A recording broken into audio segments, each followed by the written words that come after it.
ဝတ်ကြွေးဘယ်လိုဖြစ်မလဲဒီကောင်းစဉ်မှာပါတဲ့ဝတ်ကြွေးဆိုတာနဲ့ပတ်သက်ပြီးတော့ဘုန်းကြီးတို့ဝတ္တဆိုတဲ့ပါဠိစကားလေးကိုနည်းနည်းရှင်းပြပေးဖို့လိုပါတယ်ဝတ္တဆိုတာပါဠိစကားမြန်မာလို့ဆိုရင်တော့ဝတ်ကြွေးလို့အဓိပ္ပာယ်ရတယ်စေတနာရည်ရွယ်ချက်ကြီးကြီးမားမားနဲ့လှုပ်ဆောင်ချက်အားကောင်းကောင်းလုပ်ခဲ့တဲ့အကုသိုလ်လုပ်ရတည်ရတံပြန်တက်ရောက်မှုကိုပြန်လည်ပြီးဆက်ရတဲ့သဘောကိုဝတ်ကြွေးဆက်တယ်လို့ဒီလိုပြောတာပါပဲဘုန်းကြီးစာပပရိသတ်တရားနာပရိသတ်တူကမေးထားတာရှိဘူးတယ်ဘုံဘုရားတဲ့အကုသိုလ်နဲ့ဝတ်ကြွေးဘလို့ကွာလဲဘုရားဆိုတာမေးဖို့ပါတယ်အကုသိုလ်နဲ့ဝတ်ကြွေးဘလို့ကွာလဲလို့ဆိုရင်ခုနပြောခဲ့တယ်လို့စေတနာအားကြီးတယ်လှုပ်ဆောင်ချက်အားကြီးတယ်ရည်ရွယ်ချက်အားကြီးပြီးတော့စက်တိုက်လှုပ်ဆောင်ခဲ့တဲ့အကုသိုလ်ရဲ့လုပ်ရဟာပြင်းထန်တာနဲ့အများဝတ်ကြွေးအဖြစ်ပြောင်းသွားပြီးတော့စေတနာရည်ရွယ်ချက်အားနေတဲ့အကုသိုလ်ကံလေးတွေကိုတော့အကုသိုလ်အစင်းလို့ဒီလိုရေပုံရမှတ်ထားလို့ရတာ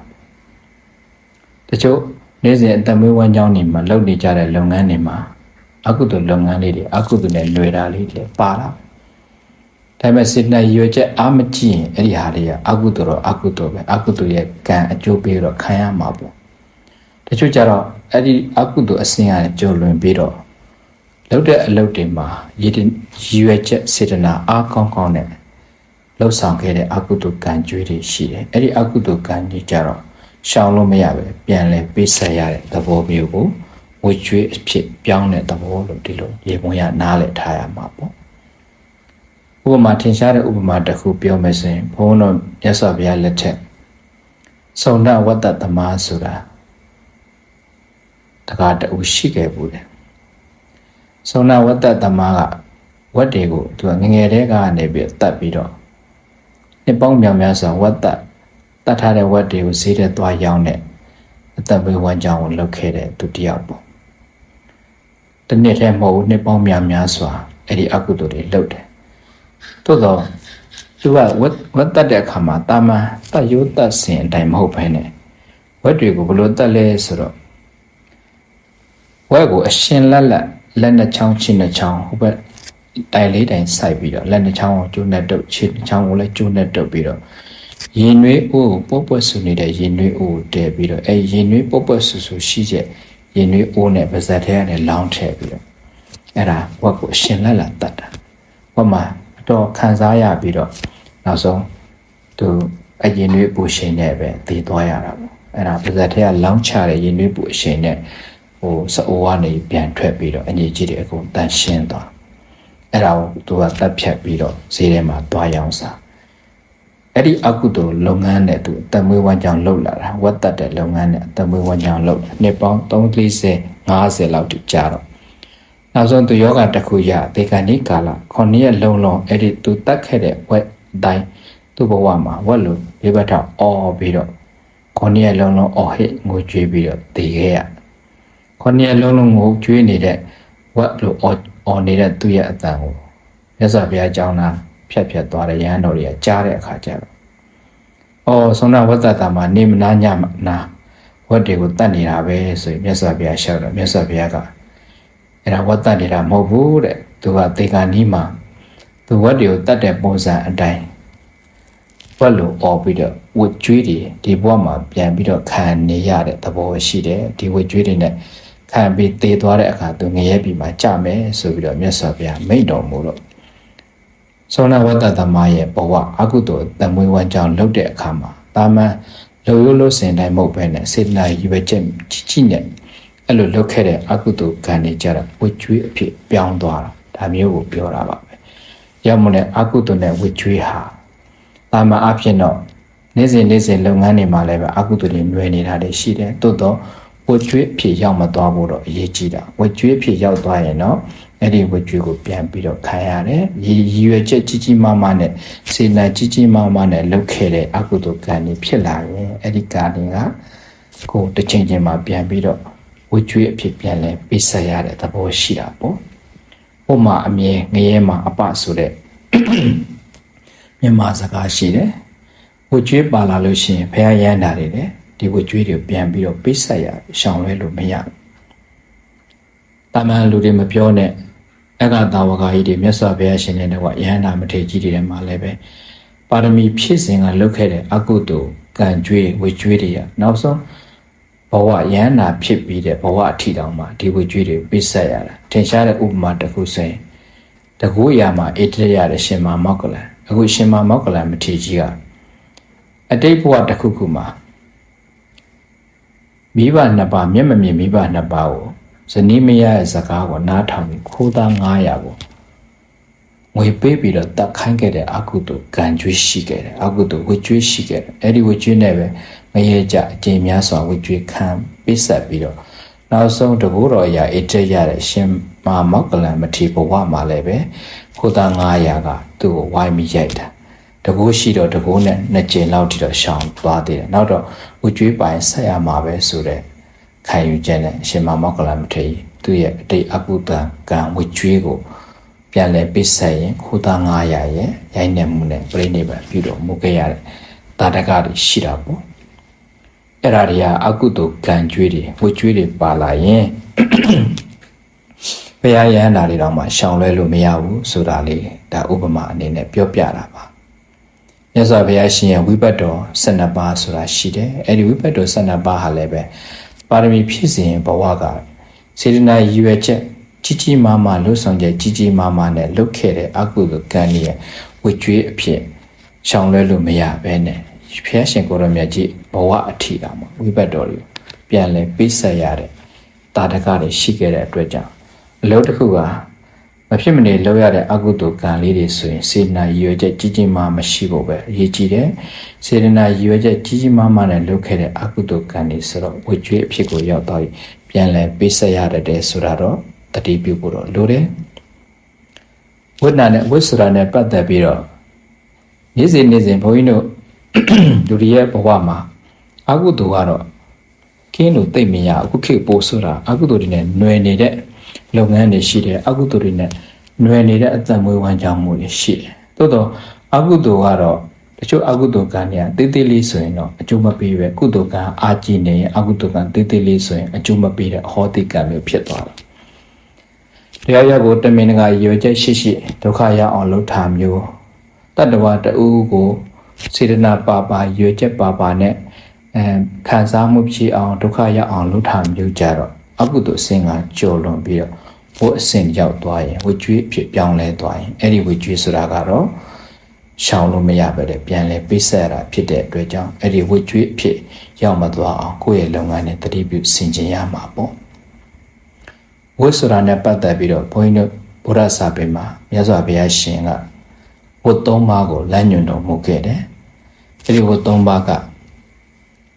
ကိလေသာဝိရယ်ကာမဝိရယ်ဝိပါကဝိရယ်ဆိုဝတ်3မျိုးကိလေသာဝကာမဝဝိပါကဝဆိုကိလေသာဝဆိုကိလေသာတွေအဆက်မပြတ်ဖြစ်နေတဲ့သဘောကိုကိလေသာဝလို့ခေါ်တာပြောဝတ်ဆိုတာလေခြင်းအဆက်မပြတ်ဖြစ်ခြင်းလို့ပြောတာကိလေသာတွေဆက်တိုက်အဆက်မပြတ်ဖြစ်နေတဲ့သဘောကိလေသာဝလို့ခေါ်တယ်ကာမဝဆိုတာကံဆိုတာ action ပါတော့လှုပ်ဆောင်ချက်တွေစေတနာပါနဲ့လုပ်ခဲ့တဲ့အလုပ်တွေကိုကံလို့ခေါ်တာပေါ့အဲ့တော့လှုပ်ဆောင်ချက်တွေဆက်တိုက်ဖြစ်ပေါ်နေတဲ့သဘောကိုကာမဝလို့ပြောတာပေါ့ဝိပါကဝဆိုတာအဲ့ဒီကာမဝကြောင့်ဖြစ်ပေါ်လာတဲ့အကျိုးရလဒ်အကျိုးဆက်တွေဆက်တိုက်ဖြစ်ပေါ်လာတဲ့သဘောဝိပါကဝလို့ပြောတာဆိုတော့ဝတ်3မျိုးမှာကိလေသာဝိရယ်ကာမဝိရယ်ဝိပါကဝိကိလေသာတွေဆက်တိုက်ဖြစ်နေရင်ဒါကိလေသာဝလဲတယ်လို့ပြောတာကိလေသာကိုအကြောင်းပြုပြီးတော့ကာမဝတ်ဆိုတဲ့လှုပ်ဆောင်ချက်တွေဆက်တိုက်လုပ်နေတယ်ဆိုရင်ဒါကာမဝတ်လဲတယ်လို့ပြောတာအဲကာမဝတ်တွေလုပ်တဲ့အတွက်ကြောင့် action တွေပါလာတဲ့အတွက်ကြောင့်လှုပ်ဆောင်ချက်တွေပါလာတဲ့အတွက်ကြောင့်စေတနာလည်းအားကောင်းနဲ့လုပ်ခဲ့တဲ့ကံတွေရဲ့အတန်ပြန်တက်ရောက်မှုအနေနဲ့အကျိုးဆက်တွေဆက်တိုက်ဖြစ်ပေါ်လာတဲ့သဘောဝိပါကဝတ်ဒီလိုနားလည်ထားရင်ဝတ်ဆိုတာက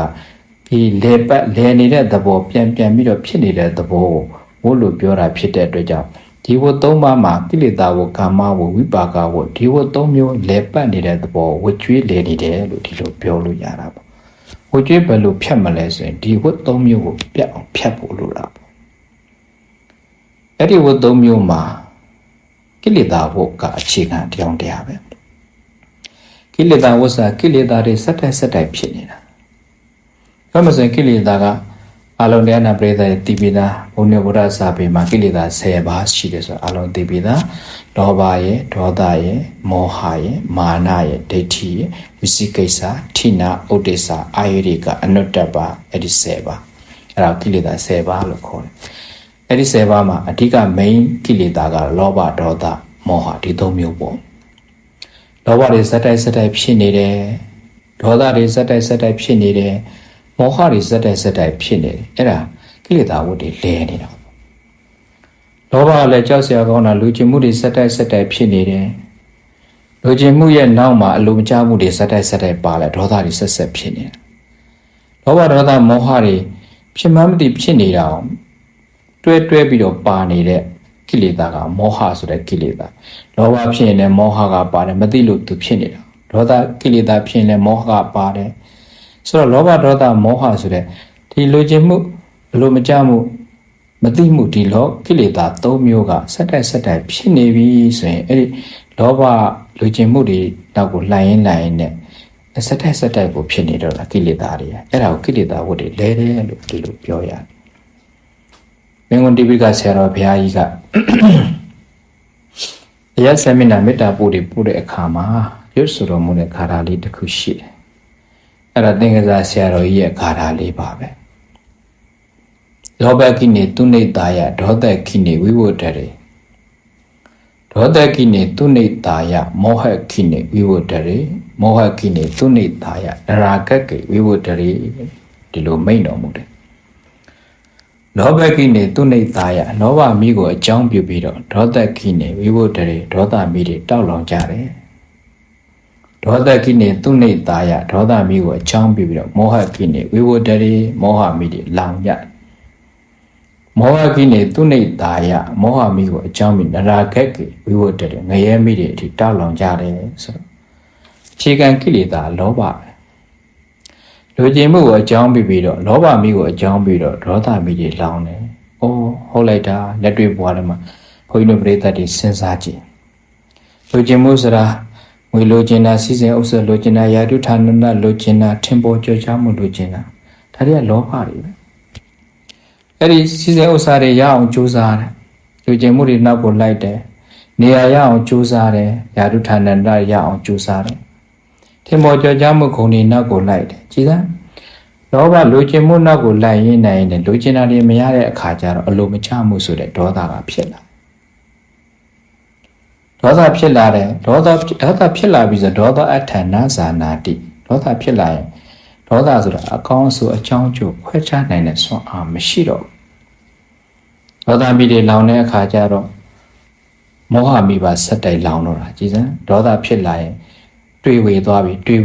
အကြောင်းကျိုးကောင်းဆိုမခွဲခြားနိုင်တော့အခြေခံကြည့်တော့လောဘမိကြောင့်ဒေါသမိလောင်တယ်လောဘဒေါသမောဟမိဒေါသမိတွေတောက်တအားလောင်တဲ့အခါကျတော့မောဟမိတွေပါတွဲပြီးတော့ပါလာတဲ့အခါအဲ့ဒါစက်တိုက်မာနဒိဋ္ဌိဥစိကိစ္စစသဖြင့်ကိလေသာတွေစက်တိုက်လောင်ကျွမ်းနေတဲ့သဘောကိုကိလေသာဝတ်တွေလဲတယ်လို့ခေါ်တာ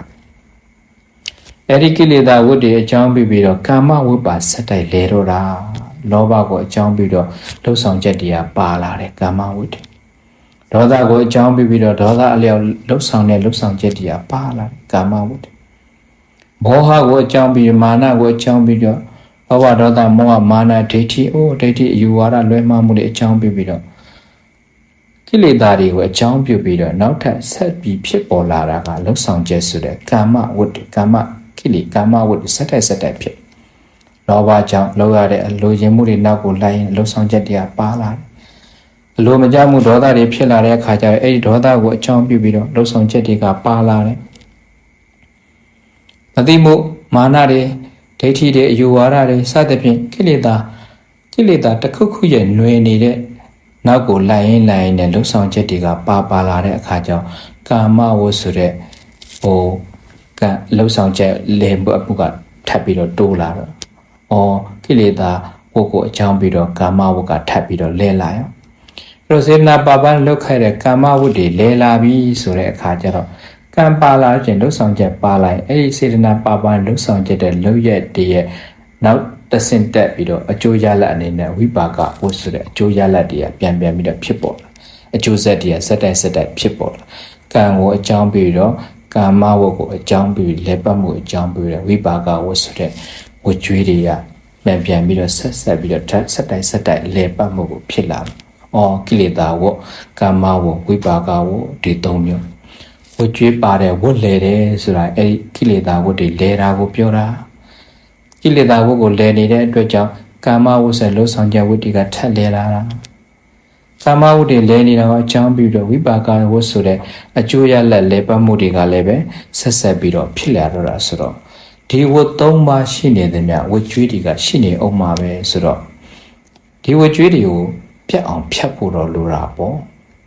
အဲ့တော့အဲ့ဒီဝေကျွေးတွေဖြတ်ဖို့ဆိုရင်ဘယ်လိုဖြတ်မလဲဆိုတော့မဂုတ်ဆရာတော်ဘုရားကြီးကကံကိုဉာဏ်နဲ့ဖြတ်မှနိဗ္ဗာန်ရမယ်ဉာဏ်မပါရင်ကံကခြေလဲသွားနိုင်မယ်ဒီလိုမိတ်ကံကိုဉာဏ်နဲ့ဖြတ်မှနိဗ္ဗာန်ရမယ်တဲ့ဉာဏ်မပါရင်ကံကခြေလဲသွားတယ်ကံဆိုတာကောင်းတဲ့ကံမကောင်းတဲ့ကံဘယ်ကံပဲလုပ်လို့စေတနာပါနဲ့လုပ်ခဲ့တဲ့ကံဒီမှာကောင်းတာလုပ်တဲ့ကောင်းတဲ့အကျိုးတက်ရောက်မှုတွေနဲ့တန်တရားယဟကလဲနေတော့လားအကျိုးပေးမှုတွေစက်တိုက်ဖြစ်နေတော့မကောင်းတာလုပ်ရင်လည်းပဲမကောင်းတဲ့အကုသိုလ်ကံကြွေးတွေကပြန်ပြီးလဲပတ်မှုနဲ့တန်တရားလဲနေတော့ဆိုတော့ကဲဒီကောင်းကံမကောင်းကံတွေလုပ်နေသည်များရှိနေသည်များတဲ့တန်တရားလဲပတ်မှုဟာရှိနေမှာဖြစ်တဲ့အတွက်ကြောင့်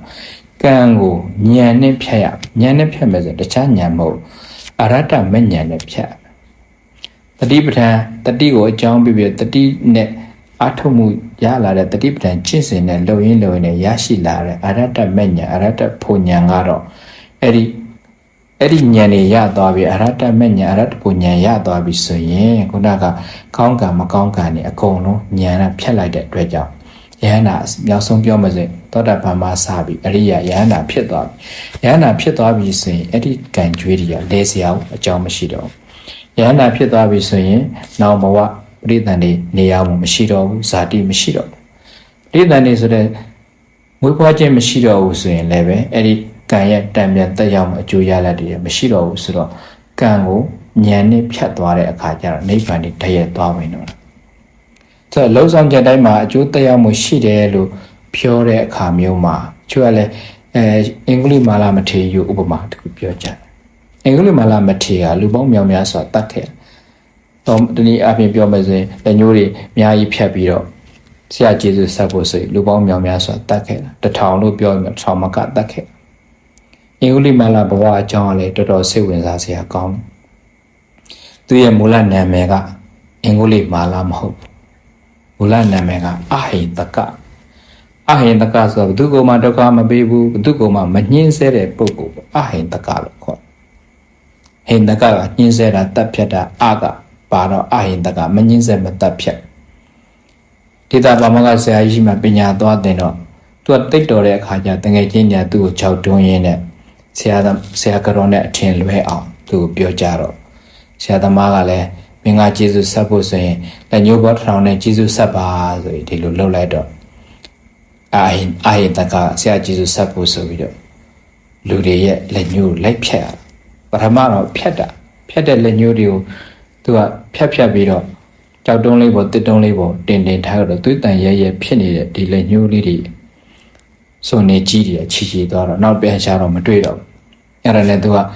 ဖြတ်ပြီးသားလက်ညှိုးတွေကိုကျိုးလေးနဲ့တီးပြီးတော့လဲဘင်းမှာဆွဲတာအဲ့ဒီချိန်ကစပြီးသူ့နာမည်ကအဟိတကနဲ့အင်္ဂုလိမာလာအမည်ရသွားအင်္ဂုလိဆိုတာလက်ချောင်းလက်ညှိုးလက်အရည်အတွက်လက်ချောင်းလေးတွေကိုအင်္ဂုလိလို့ခေါ်တယ်မာလာဆိုတာပန်း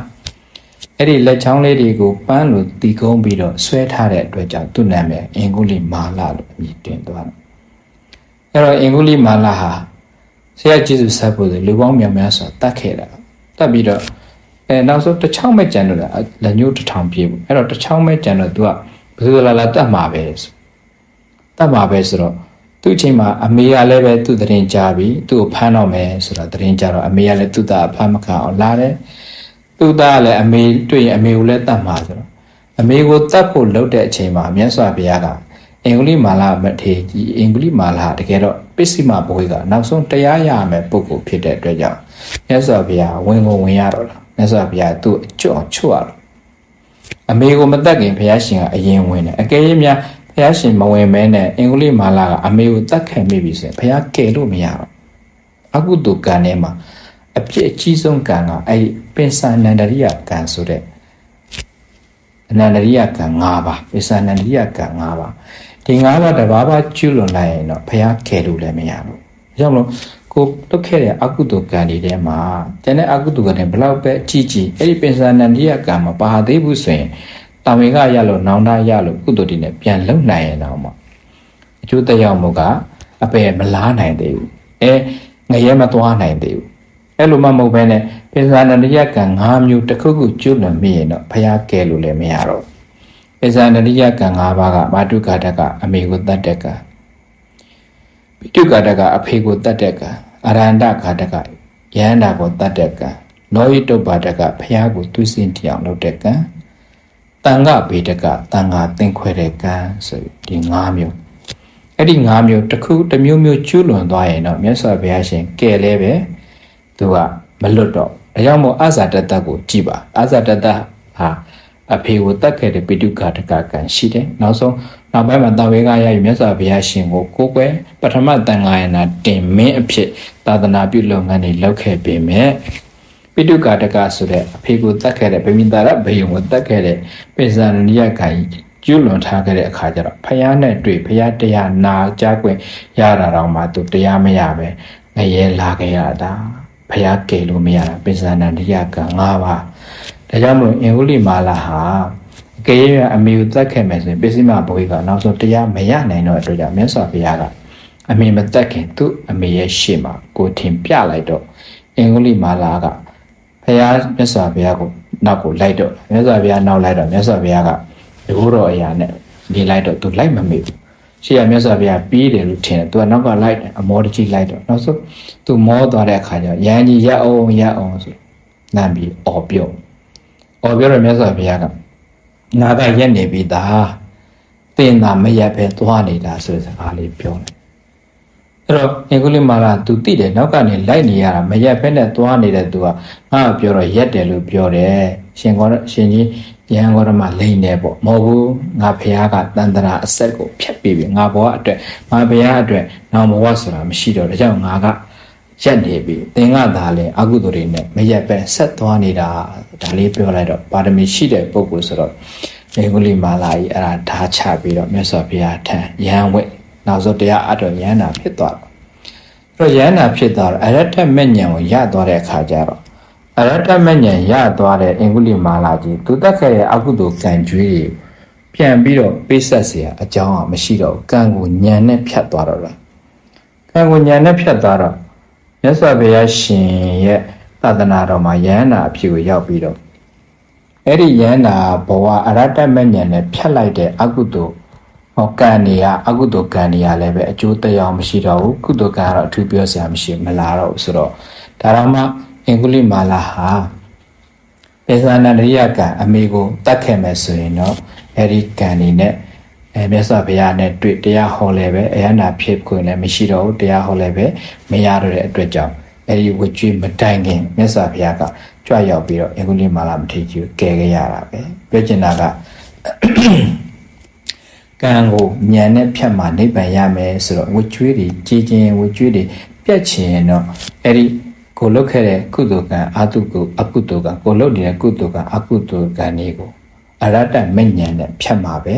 ပြတ်မှာဖြစ်တဲ့အတွက်ဝကြွေးတွေပြတ်ခြင်းတော့ဝကြွေးတွေချဲခြင်းတော့လှုပ်ဆောင်ချက်တွေကိုလည်းပဲတတိလေးကပ်ပြီးတော့ရှော့ချဖို့လိုတယ်အကျွေးတွေပါလာတဲ့ကျွေးတွေနဲ့ဘဝကချွတ်စင်အများကြီးဘုန်းကြီးတို့တွေ့ရတယ်ဒုက္ခတွေကြုံရတယ်ဒုက္ခမျိုးစုံကြုံရတဲ့လူတွေတွေ့ရကိုယ့်ကိုအရှုံးပေးပြီးတော့ကိုယ့်ကိုတတ်သိဖို့အထိကြိုးစားတဲ့လူတွေရှိချွေရလည်းပဲဒီလိုအကျွေးတွေကကြီးလိုက်တာဘုရားဝကျွေးတွေအားကြီးတော့ကိုယ့်ကိုအရှုံးပေးပြီးတော့ဘဝကိုဒီကုန်းချုပ်ချင်တဲ့သူတွေနဲ့တွေ့ရကိုယ့်ကိုတတ်သိလိုက်တော့လဲဝကျွေးကပြတ်သွားတာမှမဟုတ်တာသူပြောရတယ်ဝကျွေးဖြတ်ချင်လို့ရှင်အဲ့ဒီကံတွေကိုညံနဲ့ဖြတ်ရမယ်ကံတွေကိုညံနဲ့ဖြတ်မယ်ဆိုရင်ဘယ်လိုဖြတ်မလဲဆိုတော့မြတ်စွာဘုရားရဲ့ တတိပဋ္ဌာန်တုတ်မှာလာတဲ့တတိပဋ္ဌာန်ကျင့်စဉ်လမ်းနဲ့ပဲသွားရမှာတတိကိုအထူးပြုထားလို့ရှင်တတိရှိထားတဲ့စိတ်ဟာအကုသိုလ်မဖြစ်တော့တတိရှိတဲ့စိတ်ဟာကုသိုလ်စိတ်ပဲဖြစ်နေတဲ့အတွက်ကြောင့်တတိလေးသာကပ်ပြီးတော့နေမယ်ဆိုရင်လူတွေအတွက်တတိပဋ္ဌာန်ကျင့်စဉ်နဲ့တာသွားမယ်ဆိုရင်အရတ္တမဉ္ဇဉ်ရတဲ့လမ်းစဉ်ကိုရောက်သွားပြီအရတ္တမဉ္ဇဉ်လမ်းစဉ်ကိုရောက်သွားလို့ရှိရင်ကံဒီကိုဉာဏ်စဉ်တစ်ဖြည်းဖြည်းအစဉ်ဆက်မြင့်တက်သွားပြီသောတပတ္တိမတ်ပြီးတော့သောတပတ္တိဖို့ပြီးလို့ရှိရင်နောက်တက္ကတာကအနာဂမေအရတ္တမတ်အရတ္တမတ်ကအရတ္တမတ်ထိကြသွားပြီဆိုရင်အဲဒီတဖြည်းဖြည်းကံဒီကအကုန်လုံးပယ်တတ်ပြီးသားဖြစ်သွားတာပေါ့ရမလို့ကံဒီကိုဉာဏ်နဲ့ဖြတ်ဖို့ဆိုတတိပဋ္ဌာန်ကျင့်စဉ်ကိုတော့အားထုတ်ဖို့လိုတယ်တတိပဋ္ဌာန်ကျင့်စဉ်တရားအားထုတ်ဖို့ပြောမယ်ဆိုရင်လူတော်တော်များများကရိတ်တာသွားမှတရားအားထုတ်တယ်လို့ထင်ကြတာအမှန်ကတော့တရားအားထုတ်တယ်ဆိုတာကမြတ်စွာဘုရားကလျှောင်းထိုင်ရက်သွားဣရိယာပု၄မျိုးကျိုက်တဲ့ပုံစံနဲ့အားထုတ်လို့ရတယ်ဆိုတော့ရိတ်တာသွားမှတရားအားထုတ်တာမဟုတ်ပါဘူးစိတ်ပိုင်းအိယာဟာလည်းရိတ်တာပါပဲကိုယ်အိယာမှာကိုယ်တတိပဋ္ဌာန်လေးအားထုတ်တဲ့အလေးချင်းတွေလှုပ်ထားလှကြည့်ရမှာပေါ့သူတပည့်တရားထိုင်ရက်သွားဣရိယာပု၄မျိုးလုံးမှာကြိုက်တဲ့ပုံစံနဲ့အားထုတ်လို့ရတယ်ရေးကြည့်တာတတိကပ်ဖို့ရေးကြည့်တာကျန်တဲ့ချိန်တွေအာမထုတ်နိုင်တာတော့မှအရာတဲ့လှဲတဲ့အချိန်မှာတော့တတိလေးကပ်ပြီးတော့တရားလေးမှတ်တတ်တဲ့အလေးချင်းလုပ်ရမှာပေါ့ဒီလိုပြင်အာနာပါနတက်ကလေးကိုတိပြီးရှုတတ်တဲ့အလေးချင်းတွေလုပ်ပေးရတယ်တတိပဋ္ဌာန်ကျင့်စဉ်ဆိုတာမြတ်စွာဘုရားကမဂ္ဂင်၈ပါးလမ်းစဉ်ကိုတွားခိုင်းတာသမာဓိဋ္ဌိအယူဆမှန်ကန်ဖို့သမာသင်္ကပ္ပအတွေးခေါ်မှန်ကန်ဖို့သမာဝါစာပြောဆိုမှန်ကန်ဖို့သမာကမ္မန္တအလုပ်တွေမှန်ကန်ဖို့လှုပ်ဆောင်ချက်တွေမှန်ကန်ဖို့သမာအာဇီဝအသက်မွေးမှုမှန်ကန်ဖို့သမာဝါယာမကြိုးစားအားထုတ်မှုဝိရိယမှန်ကန်ဖို့သမာတတိမှန်ကန်ဖို့နဲ့သမာသမာဓိတည်ကြည်မှုသမာဓိမှန်ကန်ဖို့ဆိုပြီးတော့မဂ္ဂင်၈ပါးအဲ့ဒီမဂ္ဂင်၈ပါးလမ်းစဉ်တိုင်းသွားနေလို့ရှိရင်မဂ္ဂသစ္စာဆိုင်မဂ္ဂသစ္စာဆိုင်និရောဓသစ္စာချုပ်သွားနိဗ္ဗာန်မျက်မှောက်ပြုသွားရင်ကိလေသာတဏှာဖြစ်เสียအကြောင်းနဲ့တဏှာတွေကိုလည်းပယ်ပြီးသားတဏှာပယ်သွားရင်ဒုက္ခလည်းငြိမ်းသွားတော့တာအဲ့တော့မဂ္ဂင်၈ပါးလမ်းစဉ်သွားဖို့ဆိုရင်တခြားနည်းရဲ့သွားလို့မရတတိပဋ္ဌာန်တရားအားထုတ်နေတဲ့ပုဂ္ဂိုလ်ဟာမဂ္ဂင်၈ပါးလမ်းနဲ့သွားနေတာအထူးသဖြင့်ဝင်လေထွက်လေကိုအစားအဆုံးတတိလေးကပ်ပြီးရှုမှတ်တဲ့အာနာပါနကျင့်စဉ်ကိုလာလေကောင်းကောင်းကျင့်ထားပြီဆိုရင်ဝင်လေလေးမှတ်တယ်ထွက်လေလေးမှတ်တယ်အဲ့ဒီဝင်လေထွက်လေကိုအစားအဆုံးတတိလေးကပ်ပြီးရှုမှတ်တဲ့အခိုက်အတန့်မဂ္ဂင်၈ပါးတစ်ခါလဲစိုက်နိဗ္ဗာန်ကိုမျက်မှောက်ပြုတ်အမကလေးတစ်မှတ်ရလိုက်တာနဲ့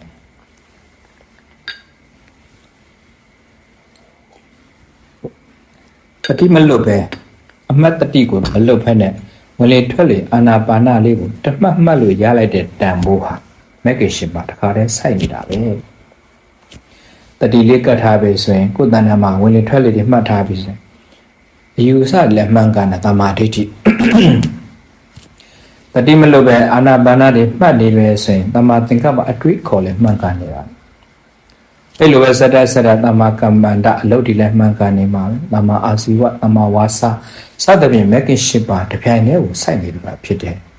အဲ့တော့တတိလေးကပ်ပြီးတော့နေတတ်တဲ့အလေးချင်းတွေလုပ်ဖို့လိုတယ်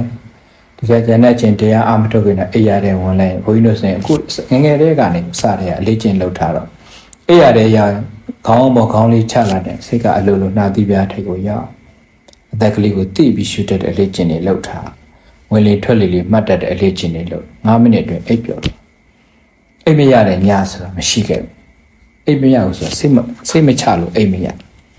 အိပ်ပျော်ခြင်းစိတ်အတော်ပြင်းရမယ်စိတ်မချတော့အိပ်မရလူတော်တော်များများအိပ်မပျော်တဲ့သူတွေခုနောက်ပိုင်းများဘာဖြစ်လို့အိပ်မရတာလဲစိတ်မချလို့ဘာလို့စိတ်မချမှန်မသိပေမဲ့အတွေးတွေနဲ့သူတို့ပတ်ချလဲနေတော့တညာလုံးအတွေးတွေရှောက်တွေဟိုတွေးတွေနဲ့အဲ့ဒီအတွေးတွေနဲ့ပဲအိပ်မပျော်တဲ့ယောဂဖြစ်အိပ်ပျော်ခြင်းစိတ်တော်ပြင်းရတယ်ဆိုတာဧကဏီမှာကိုယ်စိတ်မှာတခြားအတွေးတွေမထားဘဲနဲ့တခြားအတွေးတွေမဝင်စေဘဲနဲ့အဲ့ဒီအသက်ကလေးကိုတိပြီးရှုတတ်တဲ့အလေးချိန်လေးနဲ့လေ့ကျင့်ပြီးတော့နေပြီးမယ်ဆိုရင်တတိပဋ္ဌာန်ကျင့်စဉ်တိုင်းသွားနေတဲ့သဘောတွေရောက်နေတယ်အမတ်တမတ်မှလက်တဲ့အခိုက်အတန့်မှာမဂ္ဂင်၈ပါးတစ်ခါတည်းစိုက်နေတယ်မဂ္ဂင်၈ပါးလမ်းစဉ်ကိုရောက်နေတဲ့သွားနေတဲ့ပုံကိုယ်တွေဟာမဂ္ဂသစ္စာစိုက်ပြီးတော့မဂ္ဂင်၈ပါးလမ်းနဲ့တဖြည်းဖြည်းတဆင့်နဲ့တဆင့် ဉာဏ်စဉ်မြင့်တဲ့မြင့်သွားလို့ရှိရင်နာမရူပပရိစေတဉာဏ်စဉ်နာယုတ်တွေပိုင်းခြားသိလာမယ်အဲ့ဒီဉာဏ်စဉ်တစ်ဖြည်းဖြည်းတက်တဲ့နောက်ဆုံးတော့သောတာပတ္တိမဉ္ဇဉ်ရောက်သောတာပတ္တိမဉ္ဇဉ်နဲ့အရဟတမဉ္ဇဉ်အထိရောက်သွားယန္တာဖြစ်အရဟတမဉ္ဇဉ်ရသွားပြီဆိုရင်အဲ့ဒီအရဟတမဉ္ဇဉ်ကဘုရားကကံတွေကိုတခါတည်းအပြီးပိုင်ပယ်တတ်လိုက်တော့ကုသိုလ်ကံအကုသိုလ်ကံနဲ့အလုံးကံကိုဉာဏ်နဲ့ဖြတ်သွားပြီဆိုတဲ့အခါနိဗ္ဗာန်ကိုမျက်မှောက်ပြုသွားတော့နိဗ္ဗာန်ကိုမျက်မှောက်ပြုသွားပြီဆိုရင်ဝတ်ကြွေးပြန်လဲစရာလည်းအကြောင်းမရှိတော့ဝတ်တွေပြန်ပေးဆက်တယ်ဆိုတာလည်းမရှိတော့တဲ့အတွက်ကြောင့်အကျွေးတွေဆက်ကျင်လို့ရှိရင်အကောင်းဆုံးနေရာတတိပဋ္ဌာန်ခြင်းစဉ်ဒီနဲ့ပဲသွားရတယ်လောကလူသားတွေကြုံနေရတဲ့လောကလူသားတွေရဲ့လောကဓာတ်ထဲမှာဝတ်ကြွေးတွေဆိုတာရှိတယ်တချို့သိတော်ပေမဲ့မိသားစုအတိုင်းဝိုင်းမှာလည်းပြဿနာပေါင်းများများစွာနဲ့သူပဲအဲ့ဒီအကျွေးတွေခံရတယ်ပေးဆက်ရတယ်ဘောင်နှမကြားမှာလည်းပဲတော်တဲ့လူကပို့ပြီးတော့ခံစားရတယ်အဲ့လိုပေါ့အမျိုးမျိုးပြဿနာပေါင်းများများစွာဒုက္ခပေါင်းများများစွာကြုံနေရတဲ့သူတွေနဲ့လည်းရှိတယ်သိပြီးတော့ပင်ပန်းလာတဲ့အခါကျတော့လူကကိုယ့်ကိုယ်စိတ်ဓာတ်တွေကျပြီး depression တွေဝေပြီးတော့ကိုယ်ဘဝတစ်ခုကိုအဆုံးသတ်ဖို့ကြိုးစားသွားအဲ့လိုလူမျိုးတွေတွေ့တဲ့အခါမှာလည်းပဲအကျွေးတွေကြည်အောင်ဆက်ဖို့ပြောရတယ်အကျွေးတွေအကျွေးဆက်ရင်အကျွေးမထက်အောင်လည်းပဲကိုယ့်အကိုယ်သတိထားပြီးနေရတော့တာအတိတ်အကြောင်းတရားကပါလာတဲ့အကျွေးတွေရှိရင်အဲ့ဒီအကျွေးတွေဒီဘဝဒီမြတ်နဲ့ပဲကြည်အောင်ဆက်ပါတော့အကျွေးတွေထပ်ပြီးတော့မယုံမိဖို့လိုတယ်အကျွေးထပ်ပြီးယူရဲဆိုတာကခုနကပြောခဲ့တဲ့ကိလေသာဝတ်ကိုအကြောင်းပြီးတော့ဆက်တိုက်ကာမဝတ်တွေလှုပ်ဆောင်ချက်တွေလှုပ်လာတဲ့ဟာမျိုးမဖြစ်အောင်ကြိုးစားရတော့လားအဲ့ဒါဆိုရင်ဝတ်လဲစရာအကြောင်းမရှိဘူးလောဘကိုအကြောင်းပြီးတော့လှုပ်ဆောင်ချက်တွေပါလာတာမျိုးမဖြစ်အောင်ဒေါသကိုအကြောင်းပြီးတော့ဒေါသဆိုတဲ့ကိလေသာဝတ်တွေကိုအကြောင်းပြီးတော့ကာမဝတ်တွေလှုပ်ဆောင်ချက်တွေမပါလာအောင်အဲ့လိုနေထိုင်နိုင်မယ်ဆိုရင်ဝိပါကဝတ်ဆိုတဲ့အကျိုးရလဒ်ပြန်လည်တက်ရောက်မှုကလည်းရှိမှာမဟုတ်တော့ဘူးပေါ့မပြောချင်တာကဘဝမှာသူလှုပ်လို့ကိုလှုပ်တယ်ဆိုရင်အဲ့ဒါကိလေသာဝတ်တွေဆက်ပြီးတော့လဲစီတာပဲလေသူပြောလို့ကိုပြောဆိုတာမျိုးတွေအကုသိုလ်နဲ့ຫນွယ်တဲ့ဟာမျိုးတွေဆိုကိလေသာဝတ်တွေဆက်ပြီးတော့လဲစီတာပဲလေသူမုန်းလို့ကိုမုန်းဆိုတဲ့မုန်းတယ်ဆိုတာအာဃာတဒေါသတရားပဲလေဒေါသတရားကသူမုန်းလို့ကိုမုန်းတယ်သူလှုပ်လို့ကိုလှုပ်တယ်ဆိုရင်အဲ့ဒီဒေါသလျောက်လှုပ်ခဲ့တဲ့လှုပ်ခြင်းဒီဒေါသအလျောက်ဆိုဒေါသဒီကိလေသာဝတ်လဲတာပဲအဲ့ဒီဒေါသကိုအကြောင်းပြီးတော့လှုပ်ဆောင်ချက်တွေပါလာကာမဝတ်တွေဖြစ်သွားတယ်ကာမဝတ်တွေဖြစ်လာရင်တစ်ချိန်ချင်းအကျိုးပေးခွင့်ညာအကျိုးပေးဖို့အချိန်ညာကိုရှိပြန်ရောက်လာမယ်ကုသိုလ်ကအကျိုးပေးဆိုရင်တော့တစ်မျိုးပေါ့အကုသိုလ်ကအကျိုးပေးကြတော့တိတ်ကြီးသွားရင်ဝကြွေးအဖြစ်ပြန်ပြီးပေးဆက်ရတာဆိုတော့အဲ့ဒီသူတပြန်ကိုတပြန်နဲ့တန်တရားအဆုံးတတ်မှာတန်တရားလဲဖို့လဲနေတော့အဲ့ဒါတွေမဖြစ်အောင်ကိလေသာဝတ်တွေကိလေသာတွေဆက်တိုက်ဖြစ်ပေါ်နေတဲ့အခါမှာတတိလေးကပ်ပြီးတော့ကာမဝတ်လှုပ်ဆောင်ချက်တွေလှုပ်တဲ့အဆင့်တွေရောက်မသွားအောင်အတူတတိပြုနေရတော့တာဘဝမှာခါကြတော့အရှုံးပေးတယ်ဆိုတာတဲ့ဝကြွေးတွေပြန်မပါလာအောင်ကိုယ့်ဘဝကိုဖြတ်လိုက်တဲ့သဘောကိုယ်ကံကိုဖြတ်လိုက်တဲ့သဘောဆိုရင်ပုံမှန်မှာပေါ့မြတ်စွာဘုရားကနာယိဝေရေနဝေဒာနိသမ္မန္တိတာကုဋ္ဌာစနံအဝေရေနသဝေဒာနိဧတဓမ္မောတဏန္တရောဝေရေနယံကိုယံချင်းတုတ်ပြန်ခြင်းမြဝေဒာနိယံတို့ကုဋ္ဌာစနံဘယ်သောခါမှာနသမ္မန္တိမငြင်းအင်းနိုင်ကုန်အဝေရေနသယံကိုယံချင်းမတုံနှင့်ခြင်းမြတာလေဝေဒာနိယံတို့သည်သမ္မန္တိငြင်းအင်းနိုင်ကုန်၏တော့သူလို့ကိုလို့တယ်သူပြောလို့ကိုပြောတယ်သူတုံ့ပြန်လို့ကိုတုံ့ပြန်တယ်ဆိုတဲ့ရန်ကိုရန်ချင်းလုံနေသမျှကတော့တဲ့ရန်တွေကဘယ်တော့မှပြီးမှာမဟုတ်တော့ဘူးရန်ကိုရန်ချင်းမတုံနှင်းမှသာလည်းရင်အဲ့ဒီတံပြန်တက်ရောက်မှုကိလေသာတွေရဲ့အကျိုးပေးမှုတွေလည်းရပ်တန့်ပြီးတော့ဘဝမှာကိုယ့်အကိုတန်တရားတူအောင်လုပ်တယ်လို့လုပ်ယူရတော့မှာပေါ့ပြောချင်တာကကိုလူတရားကိုသိမ့်မုန်းပြီးဆိုရင်ကိုကအင်စဖြတ်ဖို့ကြိုးစားရတော့တာသူမုန်းလို့ကိုကပြန်မုန်းရင်အမုန်းဒေါသဆိုတဲ့ကိလေသာကိုလဲနေတဲ့အချိန်မှာကိုယ်ကပြန်လုံးလိုက်တော့ကာမဝတ္တဆက်ပြီးတော့ပါလာတယ်အဲ့ဒီကာမဝတ္တဆက်ပြီးပါလာတဲ့အတွက်ကြောင့်ဝိပါကဝတ်ကပြန်ပြီးတော့အကျိုးရလဒ်တွေပြန်ပြီးကိုယ့်ရှိကိုရောက်လာလို့ရှိရင်အဲ့ဒါဝိချွေးတွေနဲ့တန်တရားလဲမှုကအဆုံးသတ်မှာမဟုတ်တော့ဘူးအဲ့ဒီလိုအဆုံးသတ်မှုမလုပ်နိုင်တဲ့များတော့တန်တရားတွေနဲ့ဝိချွေးတွေနဲ့ဘယ်တော့မှပြတ်သွားမှာမဟုတ်တဲ့အခါကျတော့တို့တွေဝိချွေးတွေဖြတ်ချင်လို့ရှိရင်တန်တရားကိုရပ်တန့်စေခြင်းတော့ကိုယ့်ရဲ့ကိလေသာတွေကိုဖြတ်နိုင်အောင်ကြိုးစားရတော့မှာကိလေသာဝတ်တွေမလဲပါကာမဝတ်ကလည်းမလဲတော့တာ ကိလေသာကိုအကြောင်းပြပြီးတော့ဖြစ်ပေါ်လာတဲ့လုံဆောင်ချက်တွေမရှိမှပဲလေဝိပါကဝတ်ဆိုတဲ့အကျိုးတရားမှုတွေကမလာတော့မှာဆိုတော့ဝတ်သုံးမျိုးမှာကိလေသာကိုဟာအဓိကကြဆုံးပဲလောဘဒေါသမောဟစတဲ့ကိလေသာတွေကအဓိကအကြဆုံးအဲဒီကိလေသာကိုအကြောင်းပြုပြီးတော့ပဲစက်တိုက်ကမ္မလုံဆောင်ချက်တွေကမ္မဝတ္တိဖြစ်ပေါ်လာကိလေသာကိုအကြောင်းပြုကမ္မဝတ္တိဖြစ်ပေါ်လာတော့ဝိပါကဝတ်ဆိုအကျိုးရလတ်မှုတွေကထပ်ပြီးတော့တိုးပွားလာတော့တာအဲ့လိုတိုးပွားမှုတွေစက်တိုက်ရှိနေတယ်များတော့တန်တရားကလည်းပဲစက်တိုက်လဲပတ်မှုကရှိနေကြအောင်ပါပဲအဲ့လိုမျိုးမဖြစ်ရအောင်ကိုယ့်ဟာတာကိုတတိလေးကပ်ပြီးတော့ထိန်းချုပ်နိုင်အောင်ကြိုးစားရတော့တာပေါ့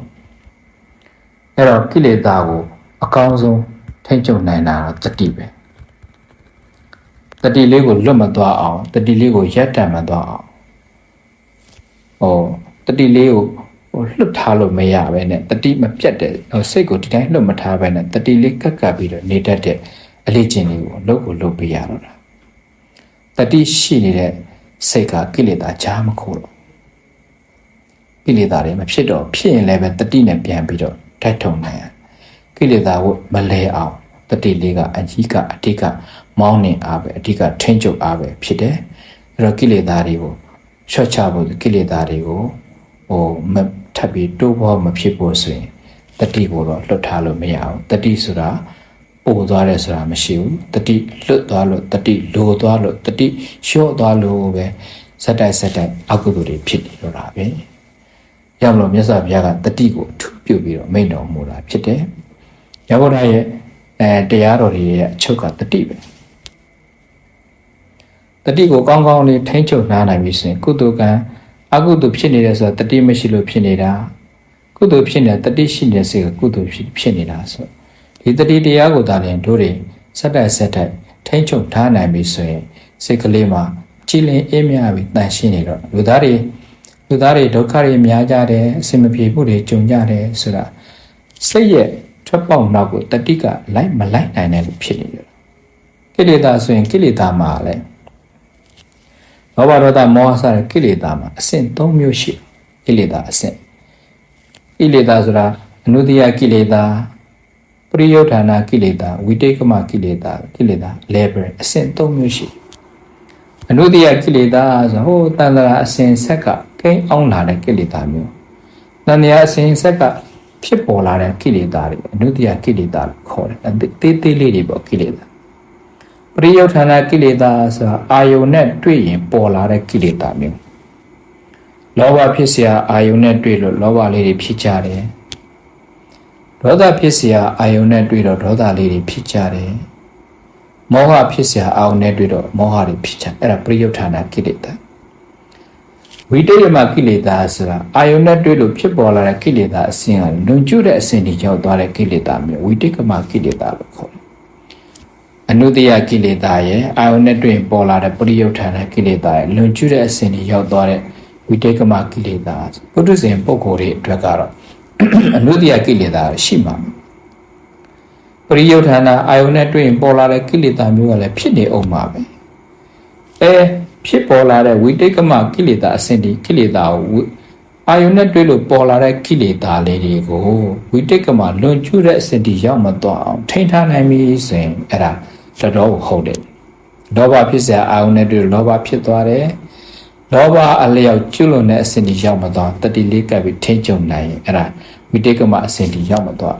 ဒေါသနဲ့ဖြစ်เสียအာယုန်နဲ့တွေ့ဒေါသထောင်းနဲ့ထွက်သွားဒေါသထွက်နေတာကိုတတိလေးကပ်ပြီးတိလိုက်တာနဲ့ဆဲရဲဆိုတဲ့ရိုက်တဲ့အစဉ်တွေရောက်မသွားတော့အဲ့ဒါဆိုရင်ဝိတေကမအစဉ်ကိုရောက်မသွားကျွလွန်တဲ့အစဉ်တွေရောက်မသွားအောင်ထိန်းချုပ်နိုင်တာကိုပဲအမတန်ကို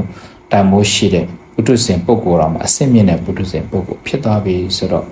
ကိလေသာကတော့ဖြစ်မှာပဲအနုတ္တိယကိလေသာဆိုပိုတော့ဖြစ်နေတဲ့အစဉ်ဆက်ကိန်းတဲ့ကိလေသာအာယုန်နဲ့တွေ့ပေါ်လာတဲ့ကိလေသာလည်းဖြစ်မှာပဲသို့တော့လွန်ကျူးတဲ့အစဉ်တွေရောက်မသွားတတိကိုတော့လွတ်ထားလို့မရဘူးတတိလေးနဲ့ထိန်းရမယ်ဒေါသထွက်လျာရင်ဘုန်းကြီးတို့လည်းဒေါသအကြီးတာပဲအမေဒေါသကိုတစ်ခါခုနောက်ပိုင်းတော့ပြန်ပြီးတတိနဲ့ကပ်ပြီးတော့လွန်ကျူးတဲ့အစဉ်တွေရောက်မသွားထိန်းချုပ်တဲ့အလေးကျင့်တွေလောက်ထားတာဆိုတော့လွန်ကျူးတဲ့အစဉ်တွေရောက်မသွားတော့ဝိတေကမကိလေသာကိုမဖြစ်အောင်တတိကပ်ပြီးတော့နေနိုင်တဲ့အလေးကျင့်တွေရလာတယ်အဲ့တော့ပြည့်ကျင်တာကစိတ်ကလွတ်ထားရင် လွတ်သွားတဲ့ဒီစိတ်ကတတိလေးကပ်ပြီးတော့နေမှကိုရတော့တတိလေးကပ်ပြီးနေတတ်တဲ့စိတ်ကလေးဟာကိလေသာတွေကိုလည်းပဲပြန်ပြီးတော့လျှော့ချနိုင်တယ်ကိလေသာအားတွေနည်းလာပြီးဆိုရင်ကိလေသာအားတွေရော့လာပြီးဆိုရင်အဲ့ဒီကိလေသာဝတ္တိရဲ့လဲပတ်မှုတွေလည်းရော့သွားမှာကိလေသာဝတ္တိကိလေသာဆက်တက်ဖြစ်နေတဲ့ကိလေသာဝတ္တိရော့သွားပြီးဆိုရင်ကိလေသာကိုအကြောင်းပြုပြီးတော့ဖြစ်ပေါ်လာတဲ့လှုပ်ဆောင်ချက်ကာမဝတ္တိလည်းပဲရော့သွားတော့တာပဲကာမဝတ္တိရော့နေသွားပြီးဆိုရင်ကာမဝတ္ကိုအကြောင်းပြုပြီးတော့ဖြစ်ပေါ်လာတဲ့အကျိုးရလဒ်ဝိပါကဝတ္တိလည်းမရှိတော့ဘူးဝိပါကဝတ္တိမရှိတော့ဘူးဆိုရင်ဝကြွေးလဲတာလည်းမရှိတော့ဘူးဆိုတော့ကိလေသာတွေကိုထိန်းချုပ်နိုင်တဲ့ကိလေသာတွေဆက်တက်ဖြစ်နေတဲ့ကိလေသာကိုလဲပတ်မှုကိုတတိလေးကပ်ပြီးထိန်းထားနိုင်ရင်တတိအပြင်ပြောမှာအစဉ်အမြင့်ဆုံးဖြစ်တဲ့အရတ္တမဉ္ဇဉ်ကိုရပြီးတော့ကိလေသာတွေအကျွင်းကြံဖြစ်အကုန်ပယ်တတ်သွားနိုင်ပြီဆိုရင်တော့အဲ့ဒါကံတွေကိုဉာဏ်နဲ့ဖြတ်လိုက်တာပဲကံနဲ့ဉာဏ်နဲ့ဖြတ်ပြီဆိုရင်နိဗ္ဗာန်ကိုမျက်မှောက်ပြုသွားတယ်နိဗ္ဗာန်ကိုမျက်မှောက်ပြုသွားတဲ့ပုဂ္ဂိုလ်တွေအတွက်ဝိကျွေးဆိုတာလည်းပဲမရှိတော့ဘူးဝိကျွေးဖြတ်ဖို့ဆိုရင်တော့ခုနပြောသလိုတတိပဋ္ဌာန်ကိုလမ်းစဉ်ကိုတတိလေးကပ်ပြီးတော့အဲ့ဒီကောင်းကံမကောင်းကံကံတွေကိုဉာဏ်နဲ့ဖြတ်ဖို့ပဲကြိုးစားရမယ်ကံတွေကိုဉာဏ်နဲ့ဖြတ်မယ်ဆိုရင်ကိလေသာတွေကိုဖြတ်ရတော့တာပဲကိလေသာတွေအကျွင်းမဲ့ပယ်တတ်နိုင်ပြီဆိုရင်ကိလေသာဝတ္တိငြိမ့်ပြီဆိုရင်ကာမဝတ္တိလည်းငြိမ့်ပြီကာမဝတ္တိငြိမ့်ပြီဆိုရင်ဝိပါကဝတ္တိငြိမ့်ပြီဖြစ်တဲ့အတွက်ကြောင့်ဝိကျွေးတွေကြည်အောင်ဆက်ဖို့ဆိုရင်ဝိကျွေးတွေကြည်ဖို့ဆိုရင်ဝိကျွေးဘယ်လိုဖြတ်မလဲဆိုရင်ဘုရားမြတ်စွာဘုရားလမ်းစဉ်နဲ့တတိပဋ္ဌာန်ကျင့်စဉ်နဲ့တော့တွားရမယ်တတိပဋ္ဌာန်၄မျိုးရှိတယ်အာလုံးသိပိသားကာယ ानु ပတ္တနာတတိပဋ္ဌာန်ကိုခန္ဓာကိုယ်လှူရှားမှုတတိကပ်ပြီးရှုမှတ်တဲ့ကျင့်စဉ်နောင်ထိုင်ရပ်သွားဝေဒနာ ानु ပတ္တနာတတိပဋ္ဌာန်ခန္ဓာကိုယ်မှာပေါ်လာတဲ့ကောင်းတဲ့ခံစားချက်မကောင်းတဲ့ခံစားချက်ကောင်းတာလည်းမကောင်းတာလည်းမဟုတ်တဲ့ခံစားချက်ဘလို့ခံစားချက်မျိုးပဲလာလဲအဲ့ဒီခံစားချက်မျိုးတတိလေးကပ်ပြီးရှုမှတ်တယ်ဆိုရင်အဲ့ဒါဝေဒနာ ानु ပတ္တနာပဲဝေဒနာရဲ့သဘောကဝေဒနာဆိုတာခံစားဖို့မဟုတ်ဘူးဒါပေမဲ့တို့ပုထုဇဉ်တော်တော်များများဝေဒနာပေါ်လာရင်ဝေဒနာဆိုတဲ့ခံစားချက်လေးပေါ်လာရင်ဝေဒနာကိုမမှတ်ပဲနဲ့လိုက်ခံစားတာများကောင်းတာလေးပေါ်လာရင်အဲဒီကောင်းတဲ့ဝေဒနာလေးလိုက်ခံစားတော့တာပဲမကောင်းတာတွေကြုံရင်လည်းမကောင်းတဲ့ဝေဒနာတွေပေါ်မှာလိုက်ပြီးတော့ခံစားနေတော့တာပဲဝေဒနာမှာငါးတွေပါသွားတဲ့အတွက်ကြောင့်ဖြစ်တာဝေဒနာမှာငါးတွေပါသွားရင်ငါခံစားတယ်ဆိုတာဝေဒနာ ानु ပတ္တနာဆိုတာခံစားမှုမပါဘဲနဲ့ဝေဒနာကိုသူ့အရှိအတိုင်းလေးပဲကောင်းရင်လည်းကောင်းတဲ့သဘောလေးကိုတတိကပ်ပြီးရှုမှတ်ရမကောင်းရင်လည်းမကောင်းတဲ့အတိုင်းမကောင်းတဲ့သဘောတတိကပ်ပြီးရှုမှတ်အဲ့ဒါဝေဒနာ ानु ပတ္တနာကျင့်စဉ်ဖြစ်တယ်စိတ် ानु ပတ္တနာစိတ်ရဲ့အတွေးကြံမှန်သမျှကိုသိနေတဲ့စိတ်ကိုစိတ်နဲ့လိုက်ပြီးသိနေတဲ့သဘောစိတ် ानु ပတ္တနာလို့ခေါ်တာစိတ်ရဲ့သဘောတဲ့ဟိုတစိတ်တစ်စိတ်ကတစိတ်တယ်ဒါပေမဲ့မြန်နေတော့ဟိုကလည်းဖြစ်တယ်ဒါလည်းဖြစ်တယ်ထင်တယ်အဲ့တော့အတွေးတွေဝင်နေတယ်အဲ့အတွေးနေတဲ့စိတ်ကလေးကိုမသိခင်တော့အတွေးတွေကဆက်ပြီးတော့တွေးနေတာအတွေးနေတာကိုသိတဲ့သိစိတ်လေးရောက်ရင်ရှေ့ကတွေးစိတ်တွေကပျောက်သွားတယ်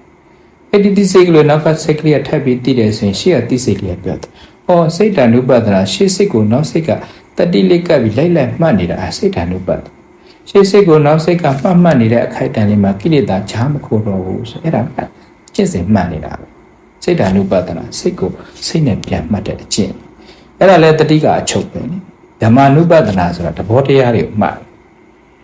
်ရူပယုံနဲ့စက္ကုပ္ပဒါဒစက္ကုဝိညာဉ်စိတ်ဖြစ်ရူပယုံဆိုအစင်းရဲ့စက္ကုပ္ပဒါဒဆိုမြင်နိုင်အကြည်ထက်ရဲ့အစင်းနဲ့စက္ကုပ္ပဒါဒအကြည်လေးပေါင်းဆက်တော့စက္ကုဝိညာဉ်ဆိုမြင်သိစိတ်လေးဖြစ်တာအဲ့ဒီသဘောတရားလေးကိုသိအဲ့ဒါဓမ္မ ानु ပတ္တနာဓမ္မ ानु ပတ္တနာဆိုတာသဘောတရားအမှန်ကိုသိအောင်မှတ်တတ်တဲ့အလေးချင်းဆိုတော့လှုပ်တဲ့ပုံကိုယ်တွေတရားအားထုတ်တဲ့ပုံကိုယ်တွေတတိလေးကပ်ပြီးတော့ခန္ဓာကိုယ်နဲ့စိတ်မှာဖြစ်သမျှပေါ်သမျှအရာတွေဖြစ်စေဖြစ်ကပေါ်စေပေါ်ကမှာတတိကပ်ပြီးတော့ရှုမှတ်နေတဲ့ဆိုရင်အဲ့ဒါတတိမြဲနေတာတတိရှိနေတာတတိရှိနေလို့ရှိရင်ကိလေသာဂျာမခိုးတော့ကိလေသာဂျာမခိုးလို့ရှိရင်ကိလေသာရဲ့စက်တိုက်ဖြစ်နေတဲ့ကိလေသာဝတ္တွေကလည်းပဲပြီးပြောက်မလျှော့မရှိတော့ကိလေသာကိုလည်းပတ်မှုမရှိတော့ကိလေသာကိုလည်းပတ်မှုမရှိတော့ဘူးဆိုရင်ကာမဝတ်ဆိုတဲ့လှုပ်ဆောင်ချက်ကံတရားတွေလည်းကံအလုပ်တွေလည်းမရှိတော့ဘူးကံအလုပ်တွေမရှိတော့မလုပ်ဖြစ်တော့ဘူးဆိုရင်ဝိပါကဝတ်ဆိုတဲ့အကျိုးရလဒ်တွေလည်းမရှိတော့ဘူးအဲ့တော့ဒီဝတ်၃မျိုးကင်းပြတ်ခြင်းကင်းဖြတ်ဖို့ဆိုရင်မြတ်စွာဘုရားပေးတဲ့တတိပဋ္ဌာန်ကျင့်စဉ်နဲ့တရားအလုပ်ကိုကြိုးစားအားထုတ်နိုင်ပြီဆိုရင် ကံကိုညံနဲ့ဖြတ်တယ်ကံကိုညံနဲ့ဖြတ်သွားပြီဆိုရင်ဝိကျွေးတွေလည်းအလိုလိုပြတ်သွားပြီးတော့ဝိကျွေးတွေလည်းခြေဘဝတစ်ခုလည်းဒီကိုအဆုံးသတ်နိဗ္ဗာန်တွေမျက်မှောက်ပြုသွားနိုင်တာအမှန်ပဲပေါ့ကြောင့်ပြောချင်တာကဝိကျွေးဘယ်လိုဖြတ်မလဲဆိုရင်ဝိဆိုတာတဲ့ချုပ်ရင်ဝိသုံးမှုပဲကိလေသာဝကာမဝဝိပါကဝဒီဝိသုံးမျိုးမှာကိလေသာဝကအချုပ်ပဲကိလေသာရဲ့စတိုက်ဖြစ်နေတာကိလေသာဝလဲတဲ့ခေါ်တယ်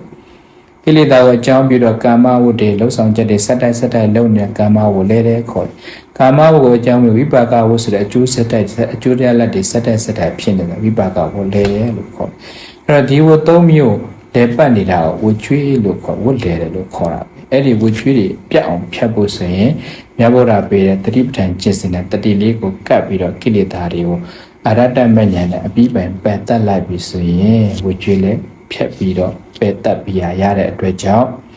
ဝကျွေးဘယ်လိုဖြတ်မလဲဆိုတဲ့တရားဓမ္မဒီလောက်စဉ်တော်တော်လေးပုံပေါ်သွားပါပြီကိလေသာတွေအခြေခံအပြင်ကိလေသာတွေလည်းပတ်မှုကိုဖြတ်တောက်နိုင်ဖို့အတွက်မြတ်ဗုဒ္ဓရဲ့တတိပဋ္ဌာန်ကျင့်စဉ်ကိုကြိုးစားအားထုတ်ဖို့ပဲလိုတာပဲတတိပဋ္ဌာန်တတိကပ်ပြီးတော့နေမယ်ဆိုရင်တတိရှိတဲ့စိတ်ဟာကိလေသာကြားမခိုးတော့အတွက်ကြောင့်ကိလေသာလုံးဝအကျွင်းမဲ့ပယ်တတ်နိုင်တဲ့အရတ္တမဉ္ဇဉ်ရတဲ့အထိကြိုးစားအားထုတ်နိုင်ဝိကျွေးတွေလည်းပယ်ဖြတ်ပြီးသားပြတ်ပြီးသားဖြတ်ပြီးသားဖြစ်တဲ့အတွက်ကြောင့်အလုံးစုံသူတော်ကောင်းအပေါင်းတို့ဝိကျွေးဘယ်လိုဖြတ်မလဲဆိုရင်ဝိကျွေးတွေပြတ်ဖို့အတွက်မြတ်ဗုဒ္ဓရဲ့တတိပဋ္ဌာန်ကျင့်စဉ်ကိုကြိုးစားအားထုတ်ပြီးတော့မိတို့ရဲ့ဘဝမှာကံတွေကိုဉာဏ်နဲ့ဖြတ်ပြီးနိဗ္ဗာန်ရောက်နိုင်အောင်ကြိုးစားနိုင်ရင်ဝိကျွေးတွေအလုံးပြတ်ကွယ်သွားမှာဖြစ်တဲ့အတွက်ကြောင့်ဝိကျွေးကိုဖြတ်ပြီးတော့နိဗ္ဗာန်ကိုမျက်မှောက်ပြုနိုင်အောင်နေတဲ့အခိုက်အတန့်လေးမှာတတိမလို့ပဲကိုယ်စိတ်ကိုထိန်းချုပ်ပြီးတော့စိတ်နဲ့ယုံမှာဖြစ်ပေါ်လာတဲ့အရာတွေကိုဖြစ်စေဖြစ်ကပေါ်စေပေါ်ကိုင်းမှာတတိကရှုမှတ်ပြီးတော့နိဗ္ဗာန်တိုင်အောင်မျက်မှောက်ပြု